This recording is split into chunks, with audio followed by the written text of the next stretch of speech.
चलो बैठो, खाली करो, बॉक्स से बैठ जाओ। इधर से विशाल भाई इधर आ पीछे आ जाओ। ये आ जाओ यार।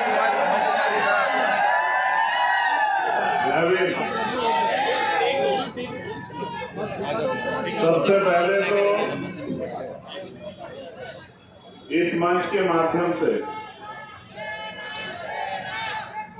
जो यहाँ उपस्थित हैं उन सबको और जो दुनिया के किसी भी कोने में विश्व रत्न डॉक्टर बाबा साहब अम्बेडकर को मानने वाले उनके अनुयायी हैं, उनके समर्थक हैं, उनके वंशज हैं, मैं उन सबको डॉक्टर बाबा साहब अम्बेडकर की 132वीं जयंती की हार्दिक बधाई भेंट करता हूं। आप सभी को डॉक्टर बाबा साहब अम्बेडकर जी की 132वीं जयंती की हार्दिक बधाई और मंगल कामनाएं। आज हम लोग मऊ में हैं। एक छावनी तो पूरे देश में बहुत सारी, लगभग हर शहर में एक कंटोनमेंट जोन है, छावनियां हैं। लेकिन ये एक ऐसी छावनी है जहां एक ऐसे योद्धा ने जन्म लिया जो लाखों लोग मिलकर नहीं कर पाते, उन्होंने अकेले ने करके दिखाया।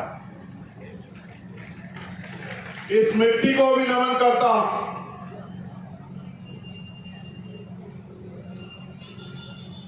उस मातृ शक्ति को जिस कोख से उन्होंने जन्म लिया, मां भीमाबाई को भी नमन करता हूं, उनके पिताजी को भी नमन करता हूं। यहां मंच पर उपस्थित भीम आर्मी, आजाद समाज पार्टी, जस, अखिल भारतीय गोंडवाना पार्टी, ओबीसी महासभा के तमाम सम्मानित नेता, यहाँ की आयोजक कमेटी, जिन्होंने अपने खून पसीने से एक एक पैसा इकट्ठा करके एक इतना अच्छा आयोजन यहाँ करने का काम किया। मैं मंचासीन सभी साथियों को भी बधाई देता हूं, उनको यहाँ पहुंचने के लिए धन्यवाद देता हूं और उन आयोजक कमेटी को भी धन्यवाद देता हूं। यहाँ मेरे दाहिनी तरफ उपस्थित नौजवान साथियों का समूह, हमारे सीनियर साथी, हमारी माताएं बहनें, हमारी छोटी बच्चियां और उनके साथ ये जो तस्वीरें मेरे सामने लगी, शहीद अनीश भार्गव, शहीद हर्ष सिसोदिया अम्बेडकर और शहीद किशन लाल यादव बागरी, मैं इन तमाम साथियों को भी नमन करता हूं और उनके परिवारों के लिए कुदरत से, महापुरुषों से प्रार्थना करता हूं कि वो इन परिवारों को दुख सहने की शक्ति प्रदान करें और शक्ति प्रदान करें पुनः अपने परिवार, समाज और अपने आंदोलन के साथ खड़े रहकर आगे बढ़ने की। मैं इस मंच के माध्यम से समय समय पे जो संत गुरु महापुरुष भारत के अंदर जन्मे, उनको भी नमन करता हूं। सम्मानित साथियों, ये अवसर की बात है कि आज इस पावन दिन पर हम लोग इकट्ठा हैं, क्योंकि दुनिया में एकमात्र ऐसे महापुरुष बाबा साहब अम्बेडकर हैं जिनकी जन्म जयंती पूरी दुनिया में मनाई जाती है, जिनकी जन्म जयंती लगभग 100 देशों से ज्यादा देशों में मनाई जाती है। और वो एक ऐसे महापुरुष हैं जिन्होंने अपना पूरा जीवन यहां तक अपने बच्चे, अपना परिवार, अपने सुख, अपना चैन, सब कुछ हम लोगों के लिए निछावर कर दिया। खून के आंसू रोए, तमाम तरह के अपमान सहे, तमाम लेकिन जो उनके अंदर चाहत थी इस सामाजिक व्यवस्था को परिवर्तन करने की, उसको नहीं छोड़ा। और आज आलम यह है कि आज उनके द्वारा लिखे गए संविधान से करोड़ों करोड़ों लोगों के जीवन में नए अवसर पैदा हुए। उनके करोड़ों जी लोगों के जीवन से अंधियारे दूर हुए, उजाले लागू हुए, उजाले हुए उनकी जिंदगी में। मैंने कल एक ट्वीट किया था और मैंने लिखा कि एक दीपक उनके नाम जिन्होंने करोड़ों भारतीयों के जीवन में उजाले किए। ऐसे बाबा साहब अम्बेडकर की जन्म जयंती पे हम लोग इकट्ठा हुए। सम्मानित साथियों, आज आप मऊ इंदौर में लाखों की संख्या में पहुंचे हैं। जिधर देखो मेला सा लगा हुआ है। बहनें, माएं, दादी, बच्चियां, भाई, बुजुर्ग, हर कोई एक जोश के साथ, जज्बे के साथ जन्म जयंती समारोह का हिस्सा बना हुआ है। जन्म जयंती समारोह आज खत्म हो जाएगा, लेकिन बाबा साहब अम्बेडकर का सपना अभी अधूरा है। मैं यहां आपसे पूछना चाहता हूं, मध्य प्रदेश की धरती पे, मऊ इंदौर की धरती पे, क्या आप बाबा साहब अम्बेडकर के सपने को पूरा करने के लिए तैयार हैं? क्या आप बाबा साहब अम्बेडकर के सपने को पूरा करने के लिए तैयार हैं? क्या आप गुलामी की बेड़ियों को काटकर वास्तविक आजादी को लाने के लिए तैयार हैं? क्या आप इस देश में मानवतावादी संतों, गुरुओं, महापुरुषों का बेगमपुरा राज लाने के लिए तैयार हैं? क्या आप भारतीय संविधान की रक्षा के लिए तैयार हैं? क्या आप भारतीय संविधान को पूर्ण रूप से लागू कराने के लिए तैयार हैं? तो मेरी बात पे गौर कीजिए। अभी मैंने अपनी बाईं तरफ एक जोश देखा। ये नीले पीले पटकों वालों में जोश बहुत है। बस मैं उनको कहना चाहता हूं कि अपने जोश का प्रयोग अपनी गुलामी की बेड़ियां काटने के लिए करो, तो समाज और आने वाली पीढ़ी आपको याद रखें। इस जोश से मैं बड़ा गदगद होता हूं, क्योंकि मैं इस जोश को संभालना जानता हूं। मैं इस जोश को संभालना जानता हूं, इसलिए मैं इससे गदगद रहता हूं। मैं कभी नहीं घबराता इससे, क्योंकि मैं जानता हूं कि ये जोश, ये आक्रोश हजारों साल से जो अन्याय अत्याचार हमारे लोगों ने सहा, और उसके बाद जब आज हम शिक्षा लेके डॉक्टर, इंजीनियर, वकील बनकर घूम रहे हैं, शिक्षित होकर घूम रहे हैं, तो आज हमें इन गुलामी की बेड़ियों में जकड़न महसूस होती है और हमारा खून उबाल मारता है।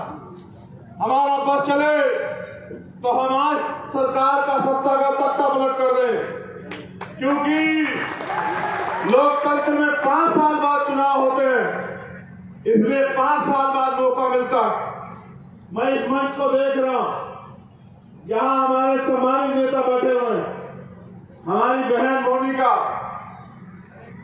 मैं तो ऐसी वीरांगनाओं को विधानसभा में नेतृत्व करते देखना चाहता हूं कि वो जाए और विधानसभा में इन वर्गों के हितों की लड़ाई लड़े और इनके अधिकार सुरक्षित रखने के लिए अपने आंदोलन को कामयाब करें। भाई आनंद राय जी बैठे हुए, मेरे छोटे भाई देश के राष्ट्रीय अध्यक्ष बैठे हुए, यहाँ हमारी पार्टी के वरिष्ठ लीडर बैठे हुए, हमारे ओबीसी महासभा, ओबीसी मोर्चा के अध्यक्ष प्रदेश के रामप्रीत गुर्जर जी, भाई नीरज जी, भाई विनोद जी, हमारे सम्मानित बाबू जी यहाँ बैठे हैं, तो अम्मा उधर बैठी है।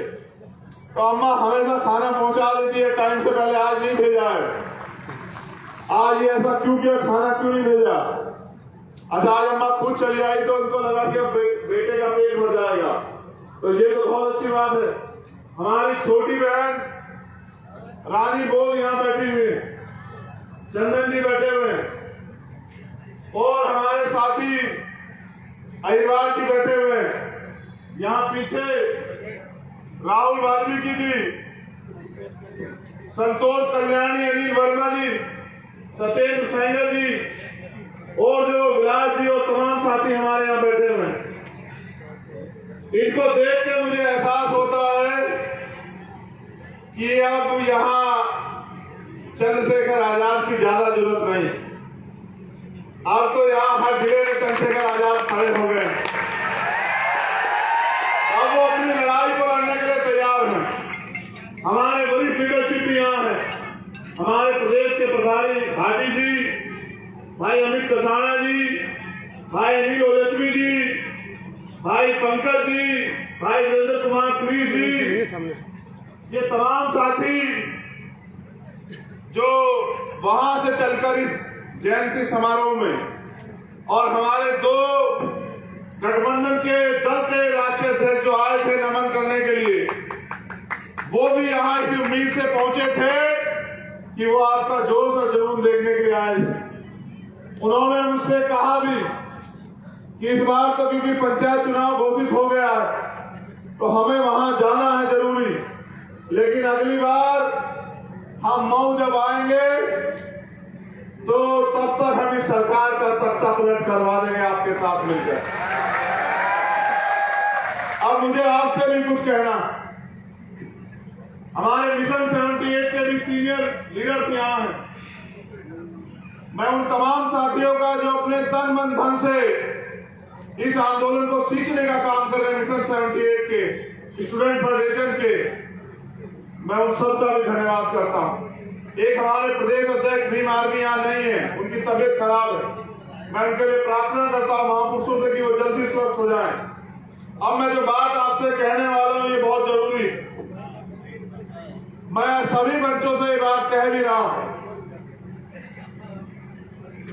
कि भारत को आजाद हुए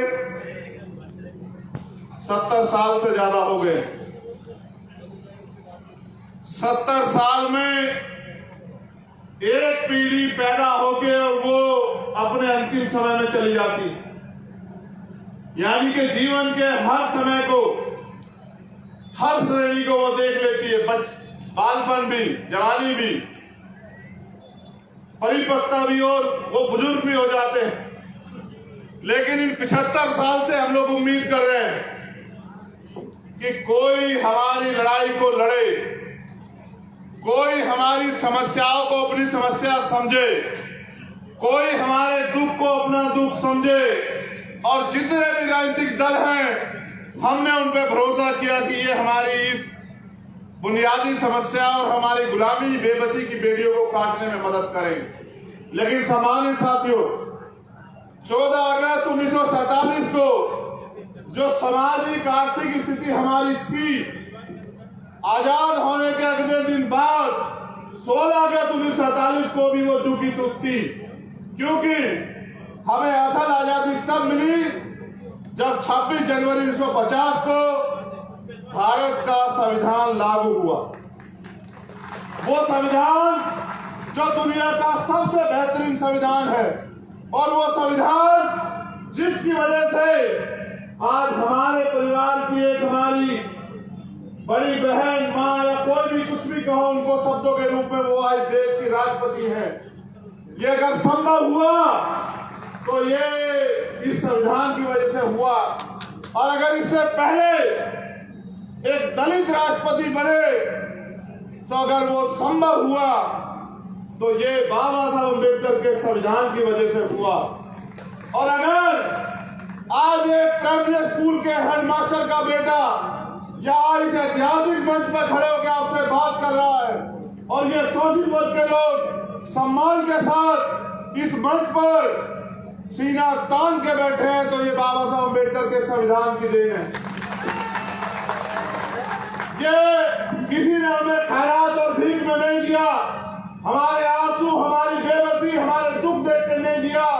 अगर ये संभव हो पाया तो जो बाबा साहब अम्बेडकर के संविधान से हमें पढ़ने का अधिकार मिला, बोलने का अधिकार मिला, आने जाने का अधिकार मिला, नौकरी रोजगार करने का अधिकार मिला, और आज जब हम सब कुछ जान करके समीक्षा करने लगे हैं कि हमारी इस हालत का जिम्मेदार कौन है, तो तब इनको लगा कि अगर इनके लोगों को कुर्सियां नहीं दोगे तो हो सकता है कि ये यूनाइट होके आज से सत्ता छीन ले।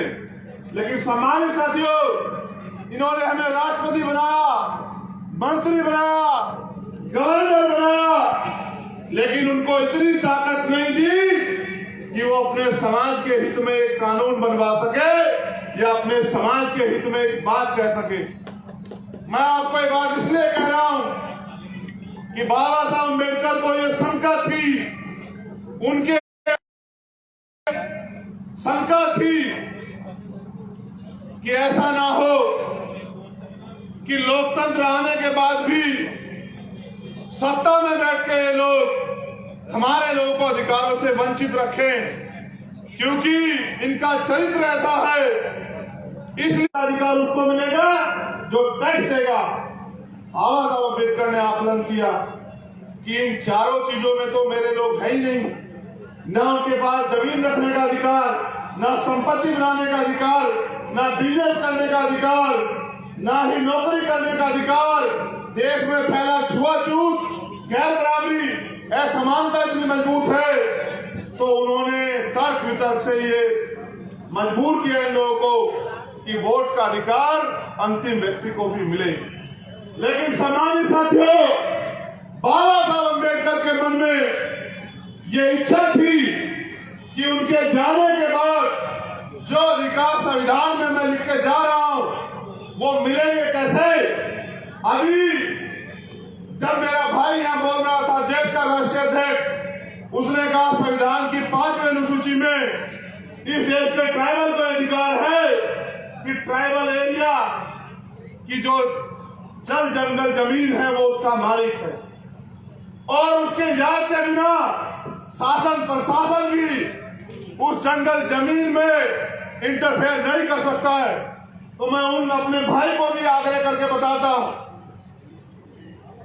कि संविधान में तो अधिकार है, लेकिन उन अधिकारों को लागू कराने की शक्ति सत्ता में है मात्र। इसलिए बाबा साहब अम्बेडकर ने वोट का अधिकार हम सब लोगों को दिलाया। उनको यह विश्वास था कि उनके जाने के बाद उनके परिवार के लोग, उनको मानने वाले लोग अपनी वोट की ताकत को इकट्ठा करके, वोट की वैल्यू को समझ के इस देश में अपनी राजनीतिक शक्ति का निर्माण करेंगे। और जब वो राजनीतिक शक्ति का निर्माण करेंगे, जब अपनी वोट का सही प्रयोग करेंगे, तो राज सत्ता उनके हाथ में आ जाएगी, और जब राज सत्ता उनके हाथ में आ जाएगी तो फिर वो इस कानून को लागू कराने का काम करेंगे। मैंने इच्छा जाहिर की कि तमाम महापुरुषों का सपना था कि हाशिए पे जो सबसे नीचे है वो सबसे ऊंचे पायदान पे बैठे। मान्यवर काशीराम साहब कलम के जरिए इस बात को बताया करते थे कि आज व्यवस्था ये है, 85% दलित शोषित वंचित समाज है, 15% जो शोषक समाज है। हम लोग मेहनत मजदूरी करते हैं, ये 15% हमारे ऊपर राज करता है, जो हाशिए पे सबसे नीचे है। जब व्यवस्था बदलेगी वो सबसे ऊंचे पायदान पे आ जाएगा। मैं आपको ये बताना चाहता हूं, उन्हीं की बात को आगे बढ़ाते हुए मैंने कहा कि सबसे पहला आदिवासी मुख्यमंत्री मध्य प्रदेश में हम और हमारे गठबंधन के साथी बनाने का काम करेंगे, जिससे कि इस इतने बड़े समुदाय के हितों की रक्षा हो। और क्योंकि ये मानवता को मानने वाले लोग हैं, प्रकृति को पूजने वाले लोग हैं, जब ये राज व्यवस्था की सर्वोच्च कुर्सी में बैठेंगे तो प्रदेश के किसी व्यक्ति का हित नहीं होगा। लेकिन मुझे दुख के साथ कहना पड़ रहा है कि यही एक पर्ची मेरे हाथ में दी गई है, मेरे आज तक याद है। यहां गांव पड़ता है डोगर, उस गांव में एक बच्ची के साथ अन्याय हुआ, और जब उसको न्याय की मांग के लिए हमारे लोग सड़कों पे आए तो सत्ता के इशारे पे पुलिस के लोगों ने हमारे लोगों पे गोलियां चलाई, और एक भाई तो हमारा मौके पे ही शहीद हो गया, जिनको मैं मुख्यमंत्री बनाना चाहता हूं। ये सरकार उनके साथ खून की होली खेल रही है। मैं बस अपने लोगों को ये कहना चाहता हूं कि इनसे सावधान हो जाओ। आजमाए लोग को दोबारा नहीं आजमाते हैं। ये अगर आज आपकी बात करेंगे तो बाबा साहब अम्बेडकर के अथक प्रयास से, उनकी बच्चों की कुर्बानियों की वजह से जो वोट आपको मिली है, ये उस वोट को लूटने के लिए आपके कस्बों, गलियों, मोहल्लों में आपके घरों तक पहुंचेंगे और आपके पैर भी पकड़ेंगे, आपके पैर भी छुएंगे, आपके पैर भी धोएंगे। आपको चाचे, ताई, बुआ, मामी, फूफी पता नहीं क्या क्या बताएंगे। आपको पैसा, शराब उपहार भी देंगे। वो पैसा, शराब उपहार नहीं दे रहे। ये जो खून की होली इस सरकार ने दलित, पिछड़े, आदिवासियों, अल्पसंख्यकों के साथ, ये आपके बच्चों के खून के पैसे आपको लौटाने के लिए आएंगे और उनसे आपकी वोट को खरीद के शासन सत्ता में आने वाली पीढ़ियों के साथ खून की होली खेलने का काम करेंगे। मैं बस आपको सतर्क कर सकता हूं। ये इतनी बड़ी कागज मेरे पे गवाही है, लोगों की लड़ाई लड़ रहे हैं। मैं हाथ जोड़ के कहता हूं प्रशासन के लोगों से, मोहरे मत बनो, सरकार बदल जाएगी। आपको नौकरी यही करनी है। जितने मर्जी बुलडोजर चला दो, जिस दिन सत्ता बदलेगी ये रक्षा नहीं करेंगे। एक एक कर्मचारियों पे देखो, मैं कर्मचारियों का हितैषी हूं। मैं मानता हूं कि कर्मचारी सरकार के अधीन है। मैं तो पुरानी पेंशन को लागू कराने के लिए आंदोलन करने के लिए, कि पुरानी पेंशन लागू हो, बैकलॉग भरे, प्रमोशन में रिजर्वेशन SC, ST, OBC को मिले। मैं तो इसकी तैयारी कर रहा हूं। लेकिन उसके बाद तो भाई को छीन लोगे तो मुझसे न्याय की उम्मीद करना कि मुझसे बचाने वाला तुम्हें कोई याद नहीं होगा। ये बात मैं जो अच्छे कर्मचारी हैं उनके लिए कहता हूं कि उनको मजबूती से संवैधानिक तौर पे काम करना चाहिए। और जो साजिश हम सरकार के इशारे पे कर रहे हैं, उनको ये कहना चाहता हूं कि किसी दूसरे प्रदेशों में अपने अपने लिए जगह ढूंढ लेना, क्योंकि जिस दिन सरकार बदलेगी एक एक अन्याय का हिसाब होगा। और जिन्होंने न्याय नहीं किया, कानून के साथ खिलवाड़ किया, सेक्शन 4 का मुकदमा दर्ज करा के उसको जेल भेजने का काम हम पहले ही दिन करेंगे इस प्रदेश में। इस बात को याद रखना। आप जानते हैं ना, जो मैं कहता हूं मैं वो करता हूं। हाथ उठा के बताओ, जानते नहीं जानते हो? तो मैं ये भी पूरी जिम्मेदारी से कह रहा हूं। जैसे वहां कानपुर में, शायद कानपुर में एक दुकान है मिठाई की, ठगों के लड्डू। उन्होंने लिखा है, ऐसा कोई सगा नहीं जिसको हमने ठगा नहीं। ये भाजपा वाले भी ऐसे ही हैं। इन्होंने ऐसा कोई सगा नहीं बनाया जिसको ठगाना हो। इनके आप कई मुख्यमंत्री दावेदार हैं। मैं विश्वास से कहता हूं कि ना इनका मुख्यमंत्री बनेगा, ना इनका मुख्यमंत्री बनेगा।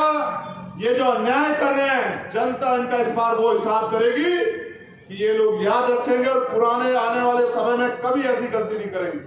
सम्मानित साथियों, एक आंदोलन अधूरा चल रहा है। मैं अपना 100% दे रहा हूं। आप कटौती कर रहे हैं काम में।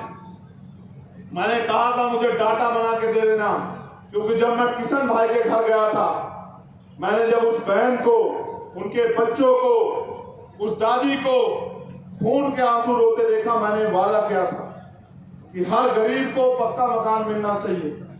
मैं अपनी बात पे आज भी खड़ा हूं। आप मुझे डाटा देने में देरी कर रहे हैं। शायद आप भी मेरे और इनके बीच में मेरी ताकत कमजोर करने का काम कर रहे हैं। जितना जल्दी आप डाटा बना के दोगे, उतना जल्दी हम लोग इनका घेराव करेंगे, उतना जल्दी इस सरकार की नींव हिलाने काम करेंगे, उतना ही जल्दी हमारे लोगों के लिए पक्के मकान की व्यवस्था होनी शुरू हो जाएगी। यहां बैठे कितने लोग के कच्चे मकान है? कोई हाथ उठा के बताएगा क्या? एक सारे कच्चे वाले नहीं हो सकते हैं। जिनके कच्चे हैं वही उठाओ, पक्के वाले मत उठा देना। बताओ, हजारों लोग तो यही है जिनके कच्चे मकान हैं। तो 75 साल में इन सरकारों ने हमें सर ढकने के लिए पक्के मकान भी नहीं दिए। सोचो कि इन्होंने आपको जानवर से ज्यादा क्या समझा। आप जानवर पालते हैं, उसके लिए भी पक्की व्यवस्था करते हैं कि उसको बरसात में दिक्कत ना हो, गर्मी में दिक्कत ना हो। लेकिन इन सरकारों को हम जानवर भी नजर नहीं आते कि हम यहाँ बरसात में हमारे घर छूते और ये बड़े बड़े महलों में पड़ के चैन से सोते हैं। मैं बार बार बताता हूँ मेरे लोगों, इन अमीरों के कुत्ते भी बिस्कुट खाते हैं, वो एसी में सोते हैं, गाड़ियों में घूमते हैं। इस प्रदेश में और देश में मेरे लोग रोजी रोटी के लिए सुबह निकलते हैं और अन्य प्रदेशों में निकलते हैं। मैंने कोरोना काल देखा कि मजदूर किस तरह से वहां से पलायन करके गया जब कोरोना काल आया। मैं आपसे कहना चाहता हूं, कब तक इनके भरोसे रहोगे? कब तक अपने अधिकारों को छीनते देखते रहोगे? आप नौजवान हो, आपकी आंधी के आगे मैं बार बार कहता हूं कि वायु समझते हो, हवा और युवा क्या होता है? वायु का उल्टा। वायु और युवा को कोई कैद नहीं कर सकता है। आप युवा हो और युवा को अगर वो गुलामी में जीना चाहता है तो ये तो उसकी जवानी पे भी दाग है।